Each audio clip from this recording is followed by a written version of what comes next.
আসসালামু আলাইকুম। আমরা এখন ক্যালকুলাস 2 বইয়ের অধ্যায় 2 এর উ- উদাহরণ 5 নম্বর অঙ্কটা করাম। উদাহরণ 5 নম্বরে দেওয়া আছে, প্রশ্নটা দেওয়া আছে y ইকুয়াল টু 10x, বক্ররেখার x ইকুয়াল টু π/4 বিন্দুতে বক্রতার ব্যাসার্ধ বক্রতার ব্যাসার্ধ নির্ণয় করো। মানে বক্রতার ব্যাসার্ধ বার করতে দিব। তাহলে বক্রতার ব্যাসার্ধ বার করতে গেলে সবার আগে আমার বক্রতার ব্যাসার্ধের সূত্র জানতে দিব। তাহলে বক্রতার ব্যাসার্ধের সূত্র হলো rho equal to 1 plus y1 whole square to the power 3/2 y2। তাহলে এখানে দেওয়া আছে y1 আর y2। তাহলে বক্রতার ব্যাসার্ধ আমরা y1 আর হলো y2 ছাড়া বার করতে পারতাম না। তাহলে সবার আগে বার করতে দিব y1 এর মান, তারপরে বার করতে দিব y2 এর মান।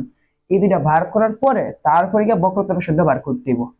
তাহলে এই y1 আর হলো y2 এর মান আমি করতে বার করলাম এই সমীকরণ থেকে y ইকুয়াল টু 10x সমীকরণ থেকে আমি y1 আর হলো y2 হলো প্রথমবার অন্তরীকরণ করাম, আর y2 হলো দ্বিতীয়বার অন্তরীকরণ করাম। আচ্ছা, তাহলে আমি লিখি প্রদত্ত প্রদত্ত সমীকরণ প্রদত্ত সমীকরণ আছে y ইকুয়াল টু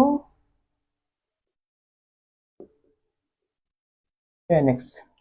আচ্ছা, আমি জিনিসটা মুছে রাই।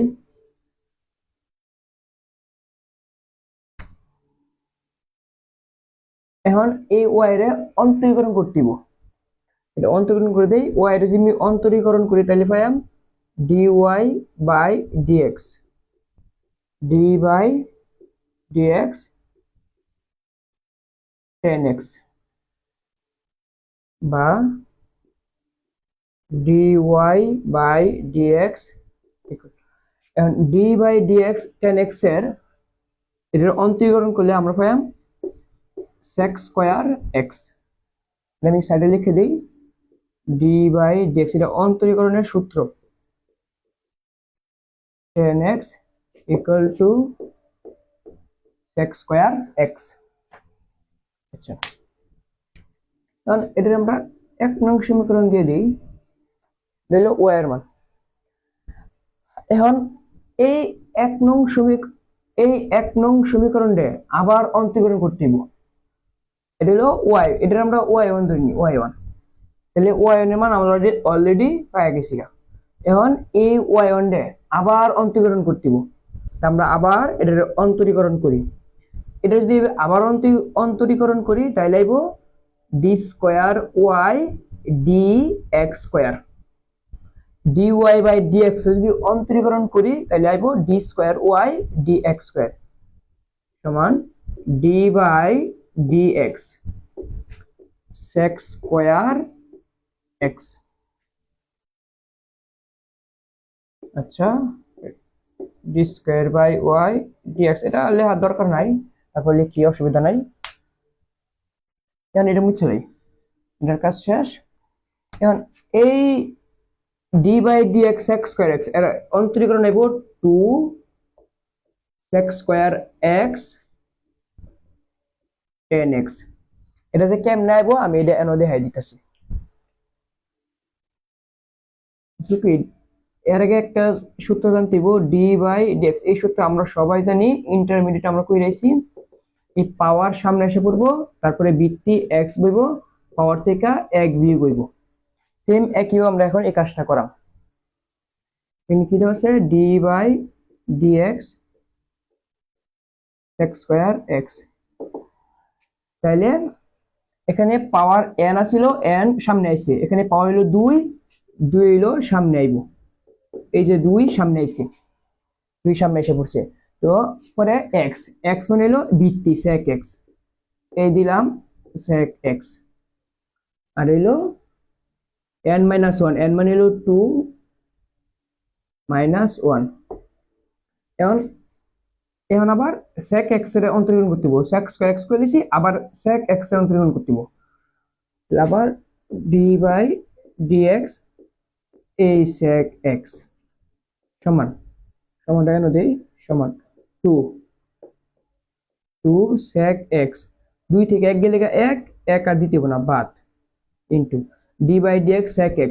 sec x যদি আবার অন্তরীকরণ করি তাহলে আইব sec x into tan x, কারণ আমরা সূত্র জানি d by dx sec x, এটার অন্তরীকরণ করলে আইব sec x tan x। এই কারণে এটা নিয়েছি, আশা করি বুঝতে পারছেন। d by dx sec x করে যদি অন্তরীকরণ করি তাহলে 2 sec square x into tan x, এটা 2 আর sec x গুণ করলে sec square x tan x। আচ্ছা, এটার আমরা 2 নং সমীকরণ দিয়ে দিই।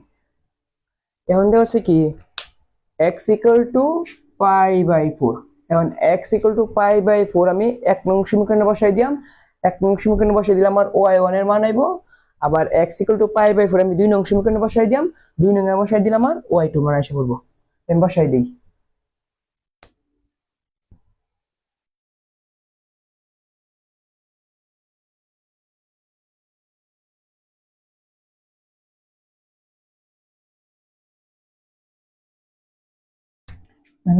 x equal to pi by 4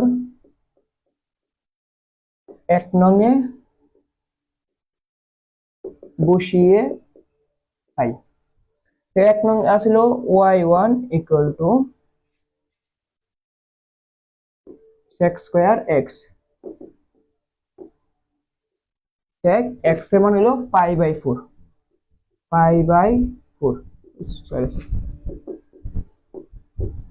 sec square pi by 4 মানে হলো পাই মানে 180 ডিগ্রি, 180 সাইড দা ভাগ দিই তাহলে আইবো 45 ডিগ্রি। তাহলে আমরা সবাই জানি sec 45 সমান হলো √2, এটা 19 এর ত্রিকোণমিতিক 9.2 দেওয়া আছে, উপরে একটা স্কয়ার উপরে স্কয়ার দিলাম, তাহলে √2 স্কয়ারে কাটা থাকবে খালি কি 2। এই যে আমরা পাইছি y1 এর মান পাইছি কত 2, এটা মনে রাখতে হবে y1 এর মান পাইছি 2। আমি এটা সাইডে লিখে দেই, এই জিনিসটা মুছে দেই।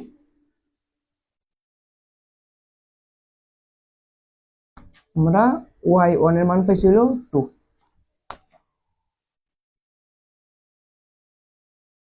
এখন x equal to pi by 4 আবার 2 নং সমীকরণে বসাই দিলাম। এই 2 নং সমীকরণ ছিল y2 equal to 2 sec square x tan x, 2 sec square x এর মান হলো pi by 4 into tan x এর মান হলো pi by 4, 2 and sec square pi by 4 এর আগে মান পাইছিলাম হলো √2, উপরে একটা হোল স্কয়ার আছে স্কয়ার দিয়ে নিলাম, আর tan পাই বাই 4 মানে tan 45 ডিগ্রি, 180 এর সাইড দা ভাগ দিলে 45, tan 45 ডিগ্রি মানে আমরা সবাই জানি কত 1, 2 √2 স্কয়ারে কাটা 2 1, 2 দুগুণে 4, সাইডে কে 4, তার মানে y2 এর মান পাইছি আমরা কত, y2 এর মান ছিল 4। এবার আমরা বক্রতার ব্যাসার্ধ বার করা, এটা মুছে লাই।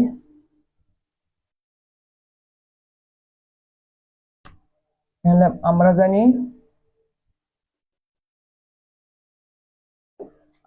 জানি সুন্দর করে লিখি, বক্রতার ব্যাসার্ধ rho equal to 1 plus y1 whole square 3/2 y2। এর মান বসাই দিই, ব্র্যাকেট দিলাম 1 প্লাস y1 এর মান পাইছিলাম হলো 2, আবার 2 কে একটা হোল স্কয়ার আছে হোল স্কয়ার পাওয়ার হলো 3/2, y2 এর মান হলো 4, তো 2 স্কয়ার মানে হলো 4 আর 1 4 এক যোগ করলে কত হবে 5, পাওয়ার আছে হলো 3/2, এই যে পাওয়ার 3/2 4,